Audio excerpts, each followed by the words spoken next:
গতকাল দিল্লিতে শাহ শুভেন্দু বৈঠক, বাংলায় মন্ত্রিসভা সম্প্রসারণের পরই বৈঠক। কোন মন্ত্রকের দায়িত্ব কাকে সে বিষয়ে আলোচনা। আরো একবার আপনাদের জানাই, গতকাল দিল্লিতে শাহ শুভেন্দু বৈঠক, বাংলায় মন্ত্রিসভা সম্প্রসারণের পর বৈঠক। কোন মন্ত্রকের দায়িত্ব কাকে সে বিষয়ে আলোচনা। সুস্মিতা রয়েছে আমাদের সঙ্গে, আরো বিস্তারিত জানাবে। সুস্মিতা, ঠিক কি কি বিষয় নিয়ে আলোচনা হয়েছে, সূত্র মারফত কি জানতে পারছো? মিনিট কুড়ি আলোচনা হয়েছে গতকাল স্বরাষ্ট্রমন্ত্রী অমিত শাহ এবং রাজ্যের মুখ্যমন্ত্রী শুভেন্দু অধিকারী।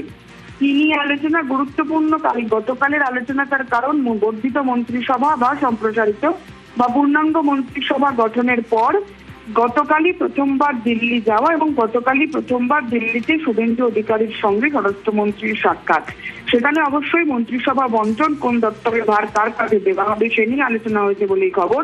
তার পাশাপাশি ভোট পরবর্তী সময়ে রাজ্যের আইন শৃঙ্খলা এবং সার্বিক পরিস্থিতি নিয়েও আলোচনা হয়েছে।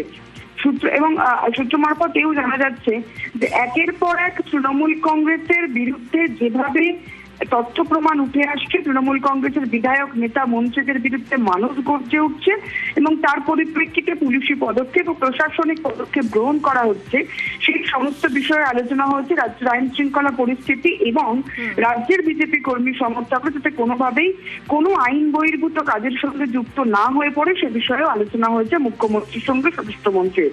রাজ্যের আইন শৃঙ্খলার সার্বিক নিরাপত্তার বিষয় এবং রাজ্যকে যাতে শান্ত রাখা যায় সেই বিষয়ে যাতে পরামর্শ নিয়েছেন মুখ্যমন্ত্রী স্বরাষ্ট্রমন্ত্রীর থেকে। তার পাশাপাশি সার্বিক মন্ত্রিসভার বন্টন এবং দায়িত্বভার কার কাঁধে দেওয়া হবে সে বিষয়ে আলোচনা হয়েছে।